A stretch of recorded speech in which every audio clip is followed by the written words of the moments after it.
Do you want to learn how to get retired, stay retired, and enjoy your life to the fullest? This is the Retire Happy Podcast with certified financial planner professional Jeremy Finger. Jeremy will be your guide to happiness as he discusses the art and science of retirement, breaking down the complicated information to help you make good financial decisions without worry or burden. Now, on to the show. Hello and welcome to Retire Happy with Jeremy Finger. Jeremy, what's going on?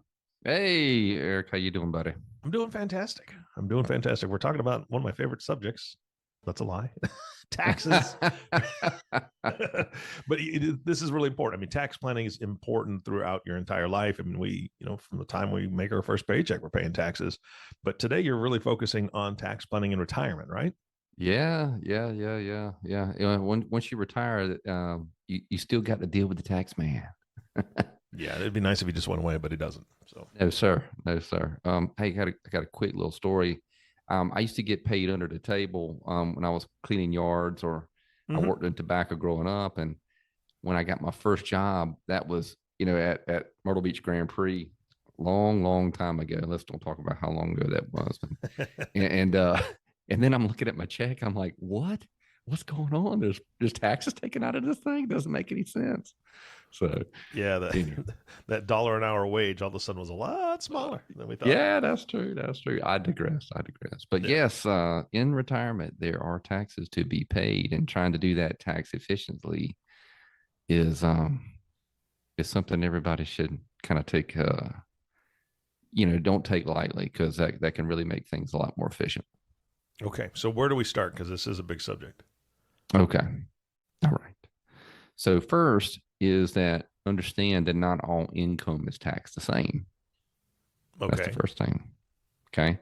So first you got, like, let's just say ordinary income. That could be your wages if you're still working, taking money out of pre-tax accounts like a traditional IRA, or you're taking money out of your 401k, some pensions, income from CDs and corporate bonds. And those are generally taxed at the highest rate, ordinary income. Okay. Okay. Then you've got another type of tax. You got like capital gains tax and qualified dividends.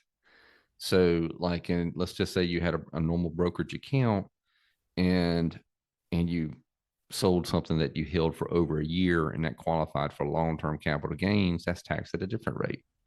Generally, Eric, that's at a lower rate than ordinary income because the government wants people to invest in the economy. So that means, buying stocks, mutual funds, and things like that. Okay. The third type of income you can have is from distributions that could be tax-free. That could be from Roth IRAs, health savings accounts, 529 plan accounts, which would be for like education. And these are like gold. I mean, you really want to have as much money as you can in these accounts, because once you're in those accounts and you do proper distribution from those accounts, the tax man don't cometh. Yeah, I mean that's like going back to getting paid under the table, but that's right. Except you're not sweating your tail off in a tobacco field somewhere. All right, that's right. And then another form of income is a lot of retirees are facing is also Social Security. They have their own little unique spin on things. It's called a provisional income formula, but in general, Social Security is pretty tax efficient. So you really want to have that as high as possible. So balancing those four forms of income, say that 5 times fast, four forms of income, is really the way that you maximize the amount of tax efficiency you may have in your retirement. And I'm assuming that you would agree that taking it out of certain accounts in a certain order is very advantageous, because you can put off taking out certain amounts, maybe because from what I understand, and you and I have talked about this off air before, especially when we were down together in Florida, when you first start retirement, usually people spend a little bit more money because maybe they're traveling, maybe they're going to go see the family more, they're going to maybe go out to eat more, kind of celebrate that retirement. So those first few years, they may be bringing in more quote unquote income from these different types of accounts. Whereas 5, 6, 10 years down the road in retirement, they're not going to take as much. So they won't have as much quote unquote income to declare. Yeah. Okay. Yeah, that's a good point. That's a good point. So there's a couple different distinctions here. Okay. Number one is that let's just say you're a high income earner during your working years. Mm-hmm. Once you retire, you may be middle to lower income because you're not earning any money. Your wages go away. Okay. The only income you may receive could be from the four things we talked about: interest income, capital gains, Roth account withdrawals, or Social Security, or a combination of all of those. Yep. All right. So you may spend the same amount of money, Eric, but tax wise, you may be in the lower to middle income. Yeah, true. Does that make sense? Absolutely. Yeah. Okay. All right. So like if you visualize, and I call this like the retirement tax valley. So if you're visualizing like the Grand Canyon, for instance, you're in a high tax bracket, and then when you retire, you're in the lower to middle income brackets. Your taxes could potentially go down tax wise. That is when you want to try to take money from pre-tax accounts. Mm-hmm. So in other words, you want to pay taxes at the lower tax rate when you're in the valley. Yes. Now, yes. Does that make sense? Absolutely. Yeah. Yeah. So what you want to do is like when you're traveling and doing all the things, and just like you said, right? And most people in their early to mid and later 60s do spend about equal or close to what they did in their working years, because they're traveling, they're been having family coming in, they got their bucket list they want to check off. Mm-hmm. And so being able to, hey, where do I need to pull this money from as tax efficiently as possible during my go-go years, which is usually the 60s. Yeah. Yeah. Does that make sense? Yeah, absolutely. No, perfectly. Yeah. Yeah. Now here's the kicker is that, well, hey, when does taxes go back up? Well, if you, of course, all the listeners here did a wonderful job of saving their money and have boatloads of money in their 401ks and pre-tax accounts, right? Because you did such a wonderful job. Congratulations. Now at 72, you got to be faced with required minimum distributions, which means, Eric, remember when you were saying like, hey, people are going to start to slow down, maybe? Mm-hmm. Right. So the government's going to say, hey, I don't care what you spend. We want to take some of this money out of your pre-tax accounts and tax it. So you're going to be forced to withdraw some money from these pre-tax accounts after age 72.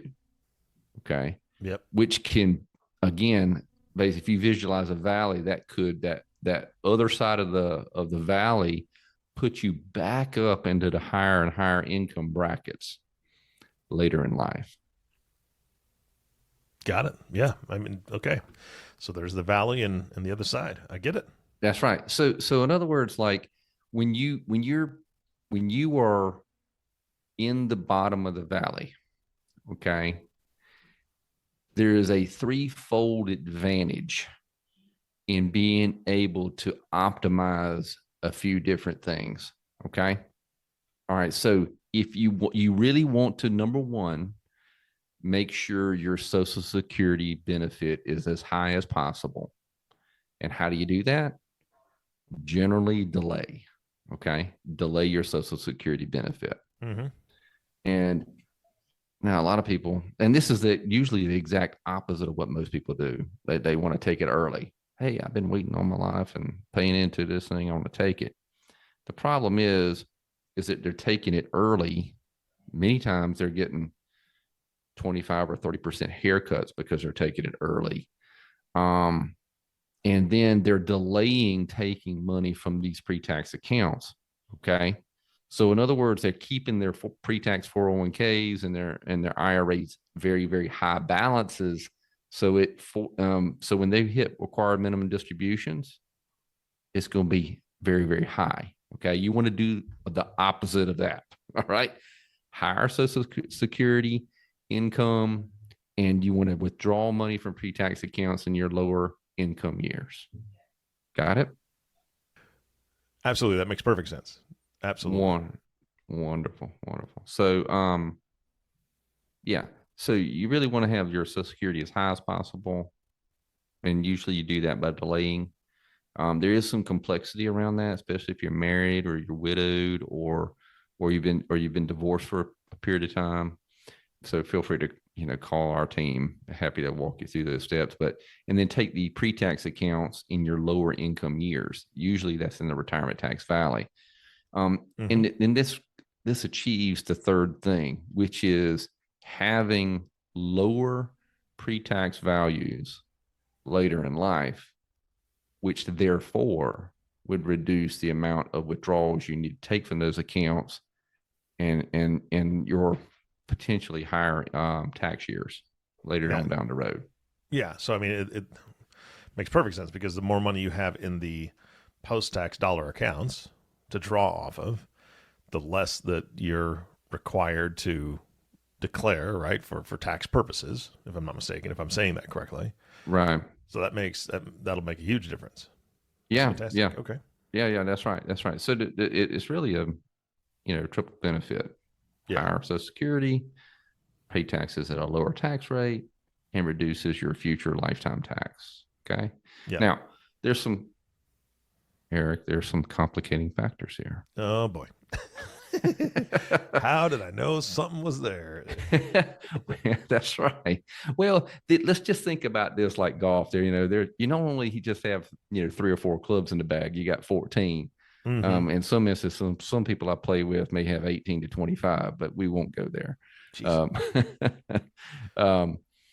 I could have 100 and still shoot 100. So it doesn't matter. What I kind of figure is when I'm golfing, I need to have more balls and clubs. No matter how many clubs I've got, I better have more balls and clubs because I'm losing some. I'll end up usually having all the clubs at the end of the round, but I'm surely not gonna come out with the same number of balls that I started with. So. Oh gosh, I haven't heard that one before. More balls than clubs. That's good. That's just fact, brother. I'm a terrible golfer. I got it. What retirees going to need to think about is obviously understanding which account to take the money from, when to take Social Security. Yes, but there's also some other things that they could take advantage of as well. If someone is working during retirement, they may qualify for a saver's credit, which is basically free money toward their taxes. Basically, if you put money in an IRA, then you got to qualify for that. And if you want details on that, certainly feel free to reach out. You may qualify for a credit towards your taxes. Basically, free money. I haven't heard that before. Yeah. Savers credit. It's basically like an IRS gift card. In other words, it's like, here you go. You can use this towards your taxes. Also, a lot of people who qualify, who have high deductible healthcare plans, may qualify for a health savings account. And so you really want to try to have as much money in a health savings account as possible. Yeah. So, because guess what? You might need some healthcare in the future, right? Well, I mean, I don't know about anybody else. Yeah. I'm only speak for myself, but as I've gotten older, Jeremy, I think you and I talked about this before, but I was like, man, my back is sore. It's just a nagging, sore. It's every once in a while, like every other day, it was getting sore, and so finally I was at my doctor. I was like, hey, look, here's the deal. I don't know what's going on. I think I might have pulled a muscle, because that's when you're younger. If it's sore, you've pulled a muscle, right? That's kind of the answer. And I was like 42 when I was going to the doc, and he's like, oh, well, let's take a look, and so on and so forth. Took some x-rays. He came back. He's like, well, you got some arthritis. I'm like, what now? I'm 42 years old. I'm not supposed to have arthritis already, right?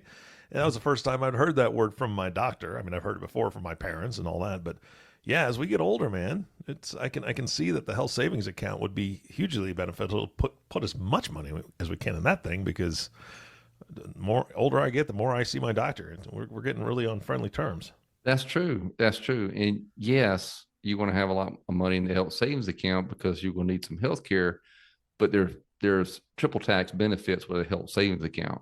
Oh, I like that. Yeah, triple tax benefit. I mean, wow, that's 2 times I said triple in this thing. Yeah, it's a threefold process and triple tax benefit.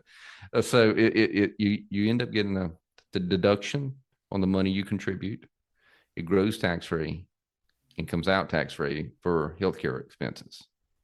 Okay. Yeah. Huge benefits, huge benefits. Now, what I've seen some mistakes that some younger people do is that they put money in the account and then take it right back out as they do healthcare expenses throughout that year.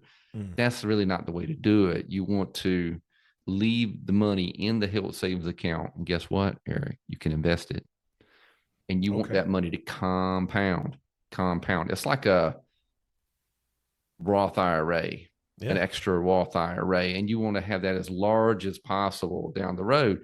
Now, Eric, the way you can get that money out tax free, let's say you're 42 years old and you are no longer 42. Am I right in that assessment? Yes, that is correct, sir. Thank you for pointing that out. I'm just making sure. I'm under 50, over 42, and we'll just let the audience think about that. It's like the Price is Right of the age here. Exactly. Bob, I think Bobby's under 50, but he's over 42. That's right. So, well, Bob's not even hosting that show anymore. That's true, man. That's true. Crazy. Yeah, well, that's insane. So live forever like Bob. I know. You know, it's like whenever you get sick, it's like your Price is Right and chicken noodle soup. Exactly. Dude, you just described my entire childhood. That's right. But you weren't sick all the time. Not all the time. No. Just that's grandma's house. Just when I wanted to be. That's right. Exactly. On test right. day. Right. So let's go back to your 42 and you're at the doctor and he gives you a bill. Mm-hmm. Okay. You save that bill. I mean, you obviously pay it, but don't pay it out of your health savings account. You save that bill. Now you could take a picture of it and save it in a file, or like most people, they want to put it in a shoebox. What it is, and well, why are you saving these bills? Well, you save these bills all the way up, and then when in the future, okay, you use those bills to take money tax-free out of your health savings account. So you paid it the year that you got it. So when I was 42, right? Mm-hmm. I paid it when I was 42, but I saved the bill. Yeah. Okay. So you paid it. You didn't pay. You paid the money out of your checking account. Correct. Out of my pocket. Out of your pocket. You paid the money out of your pocket. Now, why did you do that? Because you wanted to have your money grow tax-free in a health savings account. Uh-huh. And how far forward can I carry that bill? I'm saving it, right? How far forward can I carry that thing? Forever. Are you serious? Forever is a long time, but yes, there's no expiration date on those bills. Okay, I'll say 30 years, 20 years. So 20 years, I can take that bill and say, okay, I paid this out of pocket, so now I'm going to take this amount out of my health savings account tax free because it's credited for being paid earlier. That's correct. That's bananas. Yeah, it is bananas. Well, that's the way you do it. It is bananas. I never knew that. I did not know that. I didn't know that you could save those things up and get credit for them later. I had no idea. That's right. That's right. You paid those bills out of pocket, and you're using this old bill. It's probably yellow and wrinkly. So am I. Yeah. Exactly. Hey, when your face looks like the paper of your old bill, that's when you take the money out. That's really what it is. So you can get the biggest bang for your buck there, and you have some tax-free money. And so that's like, hey, you could take that money out. You can use those bills. I kid you not, right? You take these bills. Let's say you have $50,000 worth of healthcare bills, and you got $100,000 in your health savings account. You can take that $50,000 and do whatever the heck you want to with it. Oh man, I gotta start saving these things. I seriously never knew this. This is just mind blowing to me. I've been doing it wrong for so long. That's the only thing in my life that I could teach you new, because I think you know everything else, right? All right. All right. Oh man. Oh man. All right. So there's a couple more, Eric. All right, let's go. Teach me something else. All right. Well, I don't know. You probably know this stuff, but so like when you're in the lower tax years, in the bottom of the valley, okay, typically when someone retires, again, they're going to be closer to the bottom of the valley. That's really when they can, if they don't need a lot of money to live off of, and that would push them into a higher bracket for their living expenses, they can do Roth conversions. All right. Now, at least all the crap that I read is like, it's kind of like a lot of people talk about Roth conversions, but what you really want to do is like maybe prepay taxes in your low income years. Mm-hmm. So in the future, you have more in tax-free accounts and less in pre-tax accounts. Okay. Yep. Does that make sense? Yeah. And you covered Roth conversions on a previous podcast. So I want the listener to make sure that they go back and listen to that. Yeah. Yeah. They absolutely can do that. They absolutely can do that. And then what you can also do is you can combine, like if you're charitably inclined, what you can do is a lot of times people give money to charity and they really don't get a huge benefit from it because they're not itemizing their taxes in retirement. I think only like less than 15% itemize their taxes, as that's even lower for retirees. Yeah. And so what you could do is you can do donor advised fund. And what a donor advised fund is you lumping, let's say 3, 4, 5, 10 years worth of charitable contributions and doing it in 1 year. Now, you're not giving it directly to the charity that year. You're putting it in a bucket so that you can get a tax deduction in 1 year. And then you have this big account that you can give money directly to charity over the course of the following years. Mm-hmm. Okay. Many 501c3 company, basically you can give money to. And that's just like that's your bucket of money for charitable contributions. Yeah. Yep. Yeah. Does that make sense? Absolutely. No, I love that. That's great. And I think if I'm not mistaken that, the certain tax laws are going to sunset here in the next few years, and people may be able to itemize more.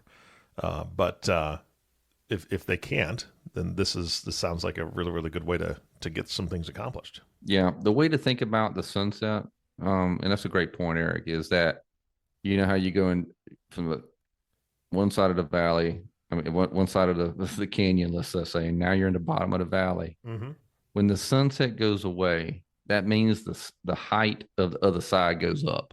In other words, tax rates start to go up into the future. Yep. All right. I'd rather pay taxes at 10 or 12% than 22 to 25 to 27 to 28%. Agreed. Yep. Right. So sometimes it's better to pay it today and pay it and then paying more in the future. Yep. And that's really what the game is. Yep. Yeah. Yep. So, and those things are going to sunset here in a few years. And so it's really important for retirees, all the wonderful listeners out there who have all that money in the pre-tax accounts, take advantage of these years here before that sunset happens so that they can try to take advantage of it as much as possible. Yeah. And here's the other thing is that I'm not trying to, blow smoke here, but quite honestly, this is what you do for a living. This is why you've got your finger on the pulse of what's going on and the changes that come down the pipe, because I don't have time, honestly. And I would say that I speak for probably 90% of the listeners. We don't have time to research and learn all these things because we have our jobs. Your job is to know this stuff and teach us. That's why I'm here, right? That's right. So I think it's important that they pay attention and they find good sources like yourself. And there's a lot of people out there that are teaching things, but this is your full-time job. You're learning and always pivoting, if you will, for your clients so they understand, hey, this is what we're going to need to do because this is what Congress is doing. This is what the Senate's doing. This is the changes that are coming down. This is what the IRS, is proposing. And so you've got this, ahead of time, if you will, to be able to say, hey, we need to plan. And that's the whole game, right? Planning. That's right. Yeah. And so really what I hope is that, the listeners are there, their job is to live their best life. Yeah. Okay. Enjoy your work, enjoy your kids, enjoy your grandkids, do the things that really moves the needle in your heart. And so when it comes to making sure that you're efficient in other areas, yeah, feel free to, if it, tax planning wise with investments, yeah, certainly feel free to give us a call or get in touch with us. Because I mean, if I'm sick, I'm going to a doctor. Yep.